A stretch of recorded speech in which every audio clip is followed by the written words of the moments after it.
महाराज, आज पुत्रदा एकादशी है। जिस नारी को संतान नहीं हो रही हो, बहुत प्रयास कर लिया हो, पुत्रदा एकादशी पूरे साल में 2 बार आती है। एक श्रावण के महीने में आती है, दूसरी पोषाधिक्रम में आती है। श्रावण के महीने की जो पुत्रदा एकादशी होती है, ये संतान की वृद्धि करने वाली होती है। शंकर जी के मंदिर में जाकर, भगवान शिव के मंदिर में पूजन करके घी का 1 कटोरी में घी और 1 कटोरी में खीर शंकर के सामने रख देते हैं। भगवान शंकर के मंदिर पर चौखट पर घी का दिया लगा देते हैं। शंकर जी की चढ़ी हुई 1 बेलपत्र साथ में रखें और 1 बेलपत्र को उठाकर शंकर जी के मंदिर की चौखट पे ही बैठकर चबा चबा कर खा लेते हैं। जो 1 बेलपत्र लेकर आए हैं वो अपने पति को खिला देते हैं। कहते हैं पुत्रदा एकादशी के दिन ये कर लेने पर संतान की प्राप्ति हो जाती है, पुत्र की प्राप्ति हो जाती है। ये वो एकादशी है। कहते हैं पुत्रदा एकादशी के दिन ये कर लेने पर संतान की प्राप्ति हो जाती है, पुत्र की प्राप्ति हो जाती है। ये वो एकादशी है। जिसके घर में कमाने वाले 2-4 हैं, पैसा तो आ रहा है पर घर में टिक नहीं रहा, डॉक्टर में, पुलिस में, एक्सीडेंट आदि में, कहीं गलत जगह पर व्यसन में अगर पैसा जा रहा है, जुए में, मांसाहार, मदिरा पान, या कहीं आया पैसा आने में कमी नहीं, आ रहा है पर टिक नहीं रहा, रुक नहीं रहा। कोई मांगने आ गया, दे दिया, फिर वहां से अपने पास नहीं आ रहा, अपन कह रहे हैं भैया हमारा पैसा लौटा दो, नहीं आ रहा। तो महाराज, शिव महापुराण की कथा कहती है एकादशी के दिन गंगा के जल में मात्र 7 बेलपत्री डालकर जो नंदीश्वर भगवान अर्थात जो शंकर जी के शिवलिंग के सामने नंदी होता है, उस नंदी के चरण पर गंगा का जल चढ़ाकर बेलपत्री शिव पर समर्पित कर देता है, उसके घर में रुपया रुकना चालू हो जाता है। फिर वो गलत जगह पर नहीं जाता, गलत स्थान पर वो धन जाएगा ही नहीं। बेटा अगर व्यसन में पड़ा हुआ है, मदिरापान में पड़ा हुआ है, मांसाहार में, जुए आदि में जा रहा है, तुम्हें लग रहा है कि मेरा बेटा गलत मार्ग पर जा रहा है, ये मित्र दोस्ती गलत हो रही है, वो सही जगह पर आ जाए।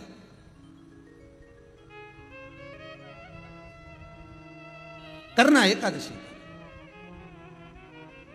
कई लोग इसको धन के लिए भी करते हैं, संपदा के लिए। संपदा के लिए अर्थात जिसका व्यापार नहीं चलता, जिसके घर में पैसा नहीं आता, या नौकरी नहीं लग रही, या सर्विस नहीं लग रही, आप अप्लाई कर रहे हो, जगह जगह जाकर इंटरव्यू भी दे रहे हो और पैसा नहीं आता, तो उसके लिए भी प्रयास किया जाता है। पर उसके लिए यहाँ पर जो धन के लिए करते हैं, उसके लिए विष्णुपदी के लिए करते हैं। मतलब जैसे गंगा के जल में तुलसी के 11 पत्ते डाले जाते हैं। कितने पत्ते डालते हैं? 11 तुलसी के पत्ते डालते हैं। और उसको किसी भी नारायण के मंदिर में, राम कृष्ण शिव, शंकर नहीं, राम कृष्ण, भगवान विष्णु, दत्त आदि जितने नारायण के मंदिर हैं, उस मंदिर में किसी भी पात्र में, एक छोटे से पात्र में उसको भरकर रखी जाते हैं महाराज। उससे भी जॉब, सर्विस, नौकरी में सफलता प्राप्त हो जाती है। परंतु वो भी एकादशी को ही होता है। कुछ देर तक पात्र को रखा जाता है, फिर वही पात्र का जल किसी भी वृक्ष के नीचे डाल दिया जाता है, उससे भी नौकरी के लिए फायदा मिलता है। गंगा का जल कोई साधारण नहीं। भागीरथ बाबा तब साधना में लगे तो उनका हृदय, चित्त, वृत्ति, मन बाबा में लगे। देवराज ने मन लगाया नहीं, और नहीं लगाया, इसके बाद भी बाबा की करुणा देखिए कितनी हुई कि मरा, प्राण छूटे तो शिवधाम मिल गए। और उसके बाद भी बाबा की कितनी कृपा कि शिवधाम में भी जाने के बाद भगवान शंकर की सेवा में तल्ली। शिव महापुराण की कथा कहती है, एक बिंदुक नाम का ब्राह्मण था जिसकी धर्मपत्नी का नाम चंचुला देवी था। चंचुला की सबसे बड़ी गलती एक थी, पति अगर कमा कर ला रहा है तो पत्नी का फर्ज है कि पूछे ये धन कहां से ला रहे हो, ये पैसा कहां से ला रहे हो, और लेकर आए हो तो इसको सत्कर्म में लगाओ। थोड़ा सा पैसा, 5 रुपए अगर पति कमा के ला रहे हैं तो उसमें से 1 रुपया निकाल लो, 54 निकाल लो। पर 54 भी कहीं सत्कर्म में, कहीं दान में, कहीं पुण्य में, कहीं हो रहा हो, कहीं सत्कर्म, उस जगह पर लगाने का प्रयास करिए। 54 निकाल, कमाई का एक भाग थोड़ा सा धर्मपत्नी का फर्ज। धर्मपत्नी कहते क्यों है? क्योंकि वो धर्म के पथ पर लेकर चले, वो धर्मपत्नी।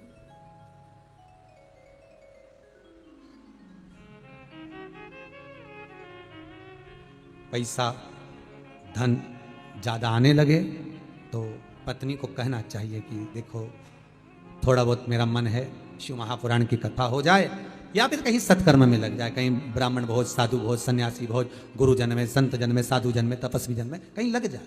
ये धर्मपत्नी है। जहां धर्म जुड़ा हुआ हो वो धर्म। महाराज चंचुला देवी ने पूछा नहीं। पति आ रहा था धन चुरा कर लेकर, पानी में गिर गया, मर गया, प्राण छूट गया। पहले भी शिव पुराण में कहा 3 तरह से मरे हुए व्यक्ति की गति नहीं है, उसको मोक्ष नहीं है। पहला पानी में डूब कर मरा हुआ, दूसरा सर्प के डसे से मरा हुआ, तीसरा स्त्री के हाथ से, नारी के हाथ से मरा हुआ व्यक्ति, इसकी गति नहीं है, मोक्ष नहीं है इसकी। इनकी गति केवल एक है, वो है शिव महापुराण की कथा।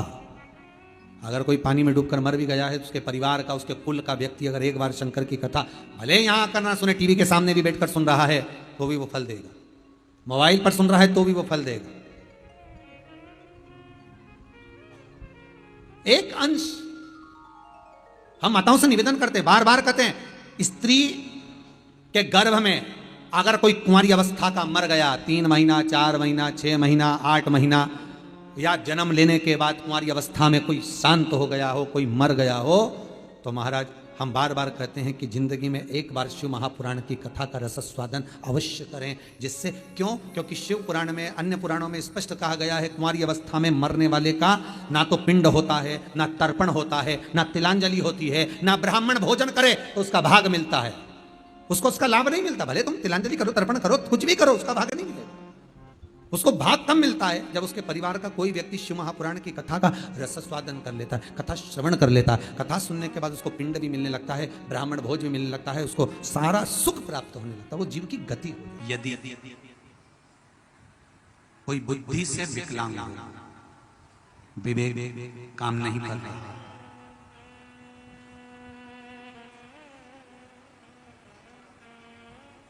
अगर विवेक काम ना कर रहा हो, माइंड से कोई कमजोर हो, तो जब स्वधा के नाम से आप शंकर भगवान को जल समर्पित करें,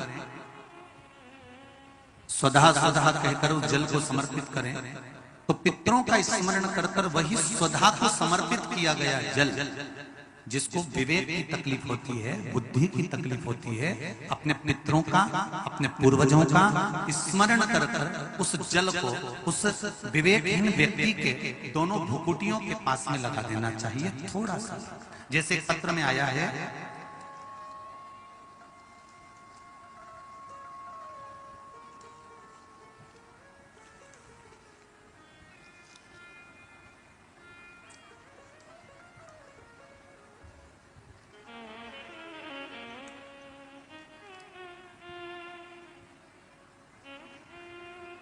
अमन मिश्रा 24 घंटे यहां पर सेवा दे रहे हैं। कहीं हैं अमन मिश्रा? आप ही हैं? एक बार दोनों हाथ हिला दे। श्री शिवाय नमस्ते। मेरी छोटी बहन मानसिक रूप से असंतुलित है। विज्ञान की सहायता से हर वह कदम उठाया गया जो उठाना चाहिए, सारे चिकित्सकों को दिखाया गया, सारी दवाइयां कराई गई, पर कोई लाभ नहीं मिला। सिर्फ और सिर्फ अगर कुछ थोड़ा सा लाभ देख पाया हूं अपनी बहन पर, तो बेलपत्री मैंने अपनी बहन को सेवन कराना प्रारंभ करा, जिससे अब उसमें थोड़ा सा लाभ देख पा रहा हूं। सही आपने लिखा है पत्र? दोनों हाथ मिला दीजिए। हर हर बैठो बैठो बैठ बैठ। कहां से हो बाबू? यही सिमरी के बाबा की कृपा हो। अगर मेरे बाबा ने थोड़ा सा भी हाथ पकड़ा है, सारे मेडिकल को दिखाने के बाद भी अगर थोड़ा सा लाभ भी, इंच मात्र का भी अगर दिया है मेरे शंकर ने, तो ये जान लेना, मैं तो यहां तक कहूंगा कि आप अगर शिव महापुराण की कथा तक पहुंचे हो, या आस्था चैनल पर शिव महापुराण की कथा सुन रहे हो, या फेसबुक यूट्यूब पर टाइम निकालकर अगर शिव महापुराण की कथा सुन रहे हो, तो ये मेरा विश्वास कहता है कि शंकर भगवान ने तुम्हारा हाथ पकड़ लिया है, अब वो डूबने नहीं देंगे, ये निश्चित है। कौन आता है सिमली अर्चन में इतनी दूर अपने अपने गांव से? जो आसपास के रहते होंगे वो आ जाते होंगे, व्यापार करने आ जाते होंगे, जिसके यहाँ शादी ब्याह होता होगा तब आते होंगे। कौन आएगा किसी के? कौन सुनेगा आस्था चैनल पर कथा? कौन सुनेगा फेसबुक पर कथा? अगर आप ढूंढते ढूंढते भी अगर शिव महापुराण की कथा तक पहुंचे हो, भले आसपास चैनल के माध्यम से सुन रहे हो, फेसबुक यूट्यूब के माध्यम से सुन रहे हो, चाहे इस पंडाल में सुन रहे हो, आप ढूंढते हुए भी अगर शंकर की कथा तक पहुंचे हो तो जरूर मेरे देवाधिदेव महादेव को कुछ अच्छा करना होगा, इसलिए तुमको खींच कर यहां तक बुला लिया। नहीं तो बहुत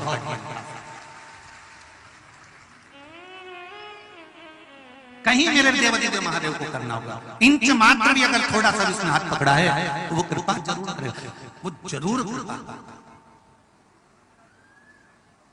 मैंने तेरे ही भरोसे ओ बाबा तेरे ही भरोसे हवा बिच उड़ती जावांगी बाबा डोर तो छठी में कटी जावांगी ओ बाबा मेरी बदन भोले मेरी बदन हवा बिच उड़ती जावांगी बाबा डोर हतो छठी में कटी जावांगी।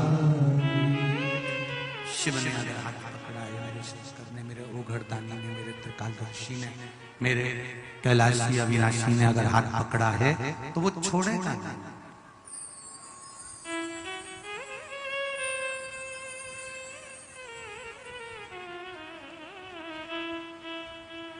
एकादशी के दिन अगर जल चढ़ाने जाओ तो 3 बार मुख से बोलिएगा। फिर से बोलो एक बार, स्वधा स्वधा स्वधा।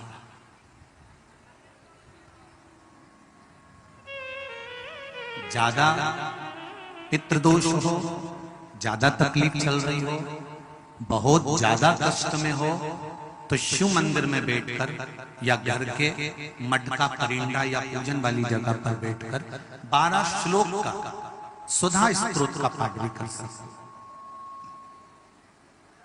ये पार्वती जी की नानी जी सुधा।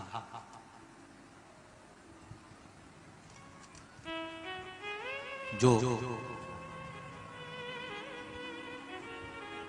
भगवान शिव का अभिषेक करना, पूजन करना, अर्चना करना, मंत्र जाप करना, स्मरण करना, नित्य प्रति शिव पूजन में डूबी रहना, इनका एक ही काम था।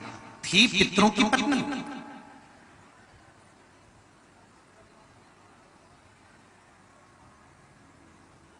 हैं पितरों की पत्नी,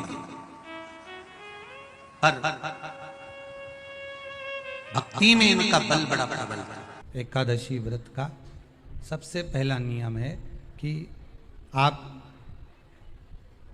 जिस दिन व्रत करो उसके एक दिन पहले भक्ति का संचार इस हृदय में कर लो। भक्ति का संचार इस हृदय में कर लीजिए। जिस दिन आप व्रत करो, जैसे एकादशी का व्रत कर रहे हो तो दशमी के दिन शाम का समय जब आवे, रात्रि जब होने लगे, शाम का समय आवे और रात्रि का आप जब भोजन ग्रहण करो तो उस भोजन में कोई ऐसा पदार्थ ग्रहण मत करिए जिस पदार्थ के कारण आपकी एकादशी बिगड़ जाए।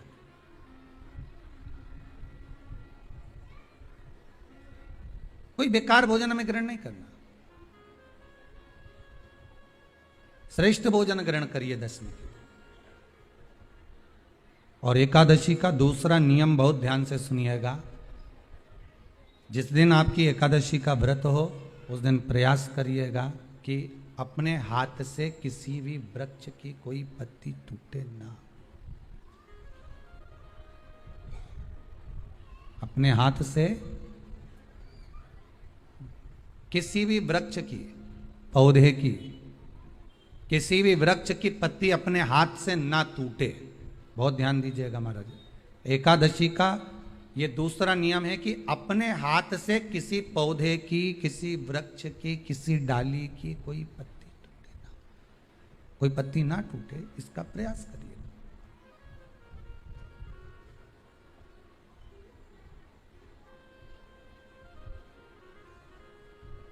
कितना सुंदर व्याख्यान कहा है, कितना सुंदर वर्णन है महाराज। कि मात्र एकादशी का व्रत कर लेने पर, मात्र एकादशी का व्रत कर लेने पर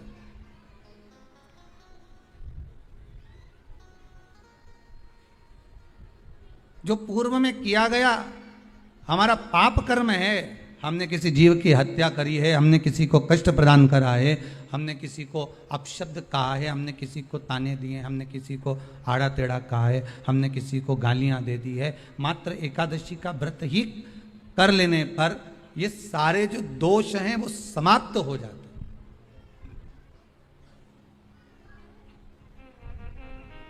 सारे दोष हमारे समाप्ति पर आ जाते हैं।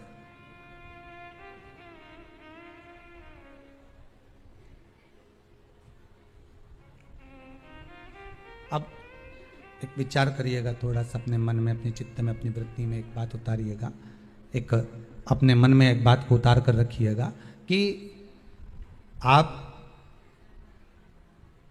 अपने पाप को, अपने पाप कर्म को जिस दिन छिन्न करने वाले हो, समाप्त करने वाले हो, अपने पाप को आप जिस दिन समाप्ति पर लेकर जा रहे हो, तो उसके एक दिन पहले आपको प्रसन्नता होना चाहिए कि नहीं होना चाहिए कि कल मेरा पाप कटने वाला है, कल मेरा पाप समाप्त होने वाला है। जो मैंने पाप कर्म करा है वो समाप्त होगा, जो मैंने पाप कर्म करा है वो कल समाप्त हो जाएगा। तो एक दिन पहले आपके चेहरे पर प्रसन्नता हो कि ना हो?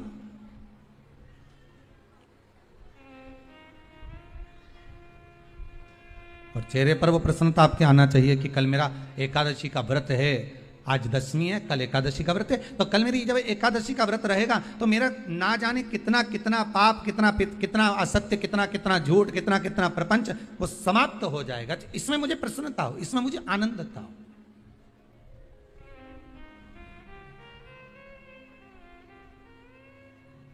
तो क्या कहा गया कि प्रयास करिएगा कि एकादशी के दिन कोई वृक्ष की, कोई डाली की, कोई कोपल की कोई पत्ती ना तोड़ी जाए। क्यों?